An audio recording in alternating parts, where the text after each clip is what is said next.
네, 검찰이 항고를 포기했다는 소식이 날라왔습니다. 항고해봐야 되지도 않죠. 항고를 포기하게 되면은, 근데 검찰이 왜 이렇게 시간이 걸렸느냐? 이걸 처음 수사해서 구속해서 넘겨줬던 게 공수처이기 때문입니다. 공수처가 처음 수사를 했으니 공수처 의견을 물어보는 거죠. 그러니까 검찰이 기소는 자기네가 했지만 자신이 없는 겁니다. 그리고 어떻게 보면 책임 떠넘기고, 그리고 또 이게 구속이 취소가 되면은 석방이 되면 무슨 문제가 생기는가 하면, 제가 앞에서 공수처가 내란죄 수사할 권한이 없다 그랬죠. 법원도 그걸 굉장히 의심을 했습니다. 두 번째로 우리 대한민국 검찰도 고검장을 중심으로 한 특별수사본부, 특수본을 만들어서 내란죄 수사를 했습니다. 그런데 문재인 정권이 마지막에 물러나기 전에 만든 검수어목 법안에 따르면 검찰은 내란죄를 수사할 수가 없어요.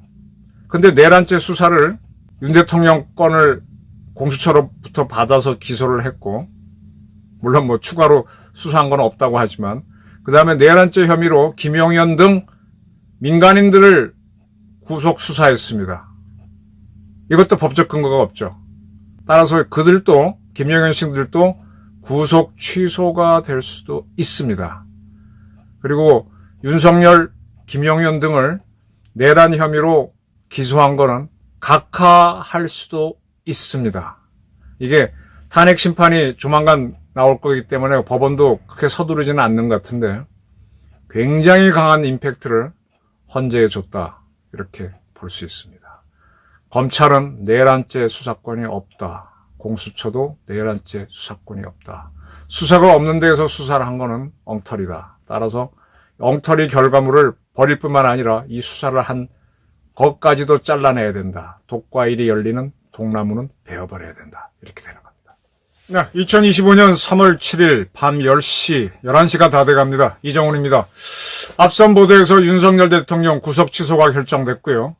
항고 여부가 남아있지만 윤 대통령은 석방될 겁니다. 지금 찍고 있는 시간이, 이 방송을 녹화하는 시간이 밤 11시 가까이 돼서 혹시 자정을 넘기거나 3월 8일 새벽 아침 일찍 항고를 한다든지 그런 결정을 법무부가 할 수 있겠죠. 그러나 그와 관계없이 윤 대통령은 석방됩니다. 왜? 이걸 뒤집으면 또 다른 사태가 벌어집니다. 저는 이번에 윤 대통령 구속 취소가 나온 거는, 이번에 윤 대통령 찬탄, 반탄 집회는, 특히 반탄에게 나선 사람들은 중산층 이상의 부르주아지라고 볼 수 있습니다. 그들이 지금까지 정치에 별로 관여하지 않았죠. 정치에 깊숙이 관여했던 거는 지난 세기, 즉 20세기까지는 대학가 운동권들이 격렬하게 정치에 참여했었고, 그리고 지난 사반세기 25년 동안은 노동자, 민노총 등 비롯한 노동자, 블루칼라들이 자기네 권익을 위해서 열심히 참여했습니다. 이렇게 되면서 대한민국에서는 인민민주주의가 자꾸 커져가니까 불안을 느낀 여유 있는 중산층, 그리고 은퇴 이후에도 자기 생활을 할 수 있는 그러한 세력들이 정치에 뛰어들면서 윤석열 탄핵하면 안 된다, 반탄 시위에 나왔습니다. 그들이 정치라고 하는 건 기본적으로 사상전이죠. 이데올로기 전쟁이죠. 여기에 참여하면서 승리를 이끌어냈다. 그리고 이들의 목소리는 공수처를 폐지하라, 그리고 윤 대통령 구속 취소를 결정한 쥐기현 판사를 보호하라, 이렇게 가는 것 같습니다. 그런데 여기에 또 정치는 생물이기 때문에 항상 어디로 튈지 모르죠. 여론은 이 승리를 한 중산층 이상과는 반대 방향으로 가고 있습니다. 윤석열을 탄핵하라는 여론이 조금씩 늘어가고 있습니다. 때문에 대한민국의 정치는 이번에 구속 취소 결정과 관계없이 계속 혼조, 그리고 투쟁으로 들어갑니다. 이번에 윤 대통령 구속 취소 결정을 지켜봤던 경북도지사 이철우 지사가 상당히 정확한 말을 했어요. 70년 만에 스스로 봉기한 우리의 평범한 이웃들이 사상전을 승리로 이끌었다. 70년 만에 봉기했다라는 거는요, 제가 앞에서 한번 어디다 썼나? 아시아투데이에 칼럼을 썼나? 지금의 찬탄 반탄 대결은 1948년 49년 대한민국에서 벌어졌던 신탁통치 찬성 반대 시위와 같다라고 제가 표현한 적이 있습니다. 그게 대한민국에서 일어난 격렬한 이념투쟁이었죠. 이 찬탄 반탄 투쟁을 하면서 반탁 투쟁을 하면서 어렵게 반탁이 승리를 하면서 대한민국이 공산주의에 물들지 않으면서 독립할 수 있는 길을 가게 됩니다. 거기에 대한 반발로 대한민국 정부를 세우려고 했을 때 공산 세력이 제주에서 4.3 사건을 일으키고 이어서 여수 순천에서 여순 사건을 일으키죠.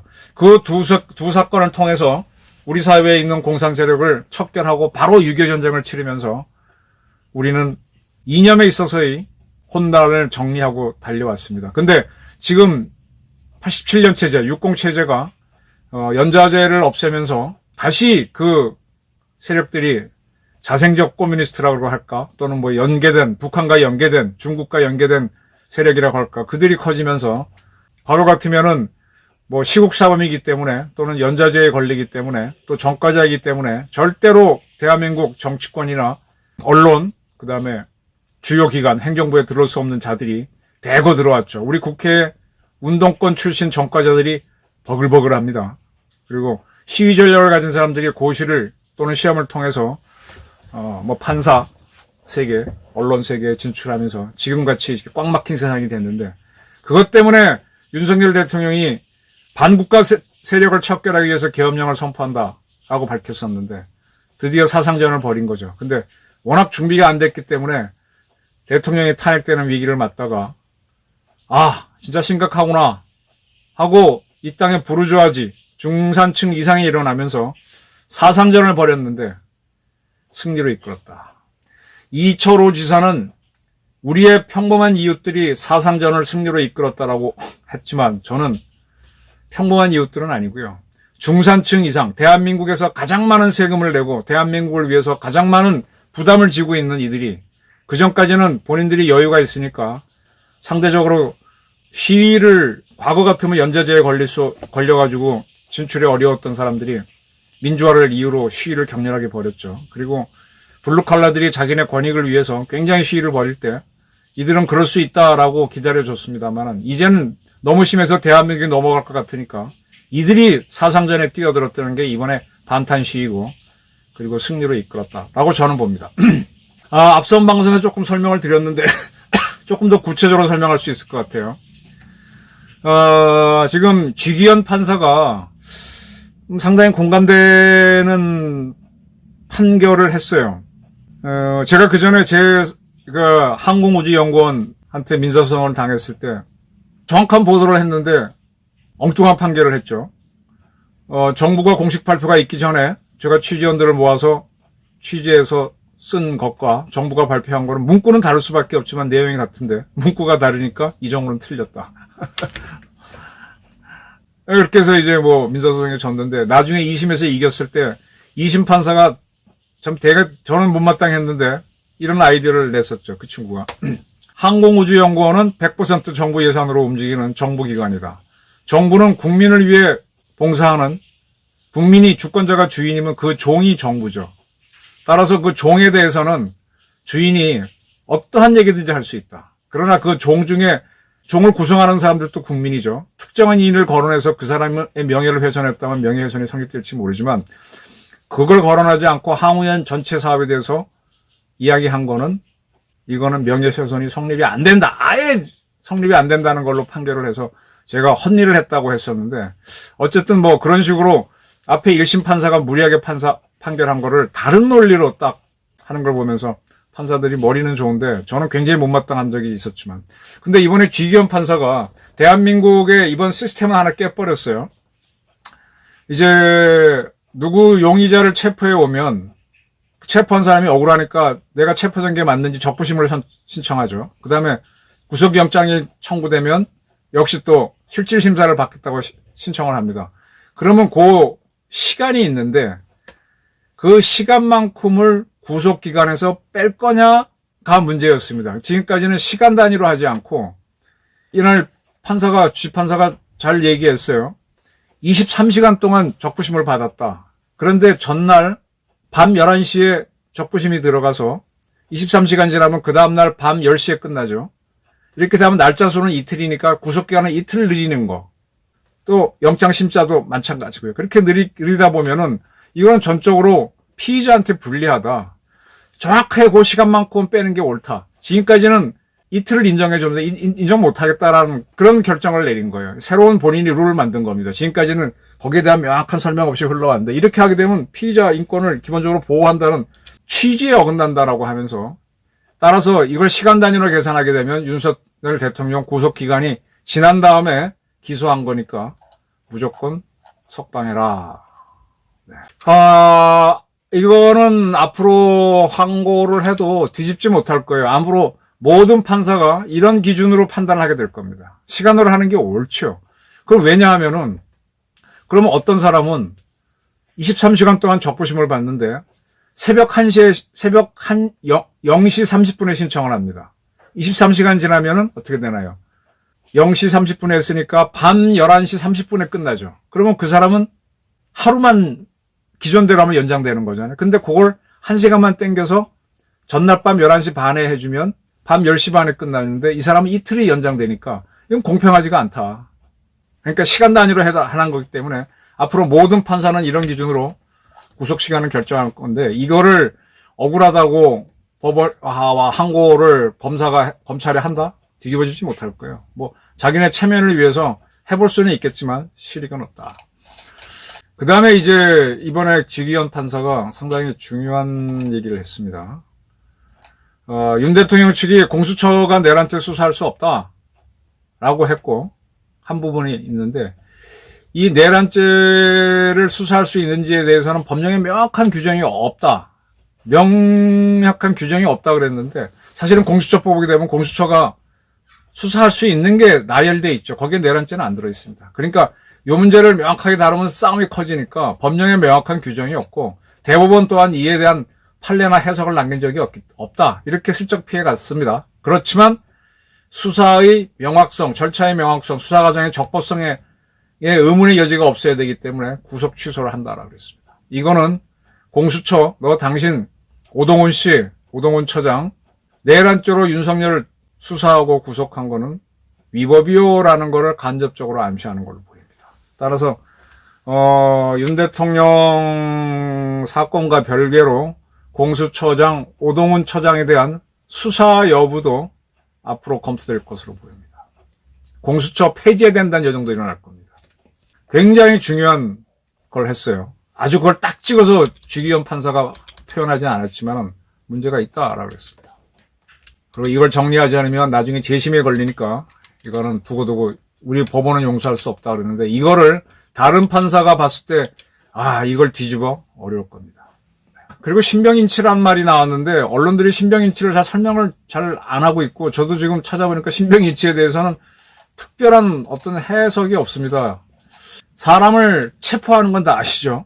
체포하게 되면은 유치장이나 구치소로 끌고 가는 거를 인치라 그럽니다.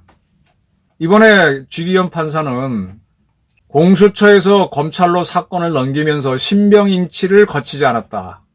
이걸 윤 대통령 측이 주장했는데 그걸 받아들였어요.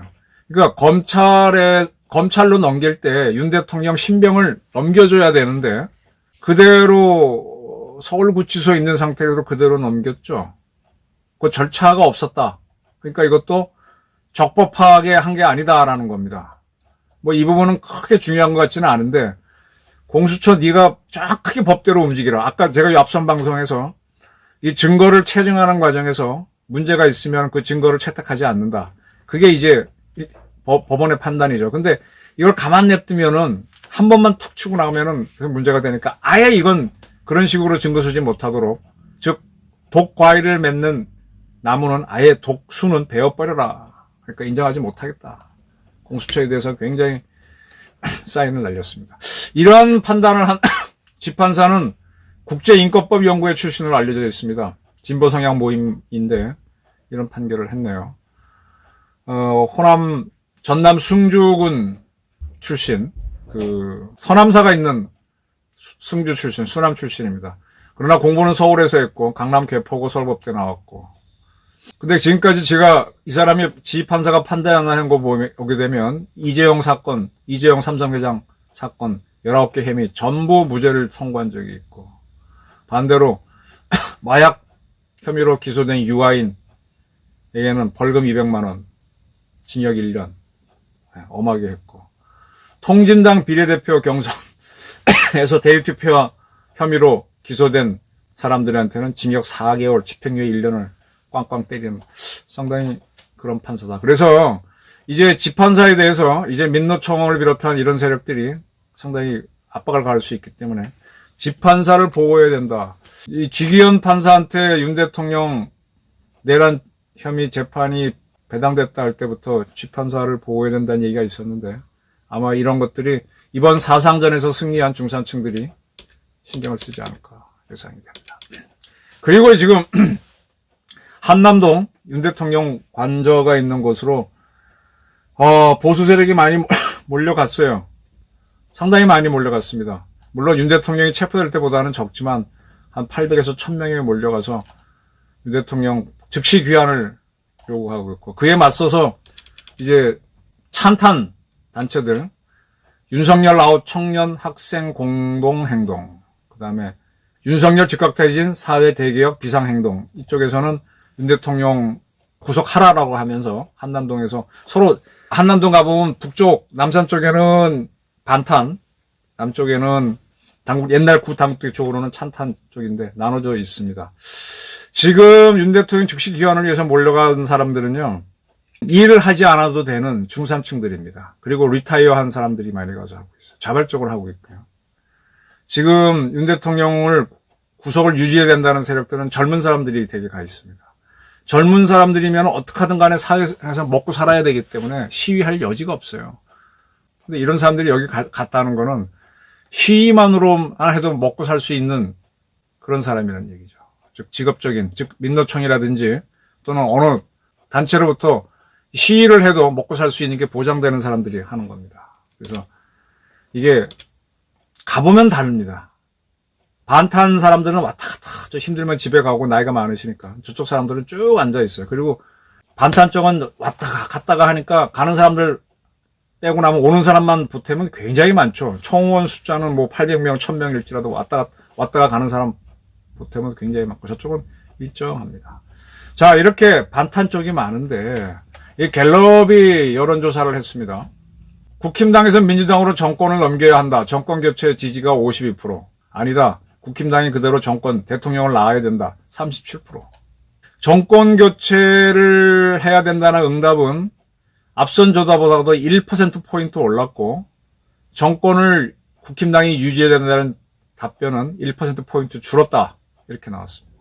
그리고 이제 대표 정치인 지지율도 1등은 이재명 65% 나왔고, 김문수 10%로 나왔습니다. 이재명은 계속 1등인데, 가장 최고였던 게 지난해 말 12월 37%인데, 조금 줄고 있어요. 그리고 김문수 장관은 최고가 12%였는데 이 양반도 줄고 있어요. 10%죠. 37에서 35로 2%포인트 줄었고, 김문수도 12에서 10%로 2%포인트 줄었습니다. 국민의힘 지지가 36, 민주당 지지가 40, 민주당 지지가 높습니다. 이게 무슨 얘기인가 하면은, 이 반탄 분위기가 중산층의 열렬한 시위로 인해서 반탄 지지가, 시위는 많아졌지만 오히려 윤 대통령, 국힘당 지지, 김문수에 대한 지지는 줄고 있다는 겁니다. 민주당의 지지가 조금씩 늘고 있다는 거. 이게 생물이에요. 딱 이쪽으로 기울면 일로 갔다가 이쪽에 커지면 또 반대로 왔다 갔다 합니다. 지금 이거는 어떻게 할 것이냐. 자, 윤 대통령이 설사 탄핵에서 면에서 돌아온다고 해도 여소야대 상태에서 어떻게 정치를 할래? 그래서 제가 앞선 방송에서 국회 해산과 개헌을 하겠다는 걸 놓고 국민투표를 벌이는 거야 하지 않겠냐라는 아이디어를 제시했는데 참 어렵습니다. 그리고 이러한 여론의 흐름이 윤 대통령 탄핵에 어떤 영향을 끼칠지는 아무도 모르죠. 지금 지기현 판사의 결정 때문에 헌재도 유심히 보겠죠. 이 판결문을 보면서 그래요, 이건 맞네 하면서 자기들 판단을 다시 검토할 테니까. 자, 그래서 지금 일시적으로 반등은 일어났지만 그건 모릅니다. 일시적인 반등인지 아니면 큰 신호가 되는지는 모릅니다. 그러나 어쨌든 치열하게 사상전에 뛰어들었던 가장 많은 세금을 부담하는 중산층의 투쟁이 하나의 승리를 이끈 건 사실입니다. 그리고 이 중산층들이 적극적으로 정치에 참여할 때 저는 민주주의라고 하는 건 기본적으로 부르주아 민주주의죠. 굉장히 듣기 싫겠지만은 프롤레타리아 민주주의로 가게 되면 인민민주주의로 흘러버려서 국가와 사회가 자꾸 퇴락하고 결국은 독재를 허용한다. 이렇게 되는 거죠. 사람이 많기는 프롤레타리아가 많을 겁니다. 우리나라에 프롤레타리아가 있는지 없는지 모르지만은 우리나라에 무산자는 있긴 있어요. 근데 다수는 아니에요. 우리나라 노동자들이 프롤레타리아냐? 천만의 말씀. 대기업 노동 운동자들은 연봉이 1억이 넘습니다. 우리가 과거 굉장히 잘 살았으면서도 개발도상국에 머물러 있었던 것처럼 대기업 근로자들 노조는 그건 대단한 봉급 많은 사람, 중산층이에요. 그 사람들 나중에 정년하고 나오면 다 중산층으로 들어올 사람들입니다. 프롤레타리아가 아닌데 프롤레타리아로서 이익을 잡을까라고 하는데 거기에 가담해 있는데 이게 인민민주주의로 가게 되고 그렇게 돼서 중산층한테 과도한 세금을 부담할 때 결국 상당수 대기업 노조원들이 세금 많이 내게 되면서 불안해지고 또 공산사회로 가게 되는 게 불안해지면서 움직이게 되죠. 그래서 저는 부르주아 민주주의가 더 옳다라고 보고 정치학에서도 대체로 그렇게 해석을 합니다. 사상전에서 승리했습니다. 일단. 그러나 여론은 반대로 흐르고 있다. 이걸 어떻게 할 것이냐. 그러나 분명한 거는 윤 대통령 탄핵 담당한 헌재도 이 쥐기현 판사의 판결에 굉장히 주목할 것이다. 이 공수처 폐지, 그 다음에 오동훈 공수처장에 대한 처리 문제가 앞으로 이슈가 된다라고 봅니다. 그리고 그거와 별도로 윤 대통령 탄핵 문제는 흘러간다. 두 개를 분리시켜서 보시면 크게 흥분하지 않고 향후 정국을 보실 수 있을 것이다. 이렇게 설명드린 바입니다. 감사합니다.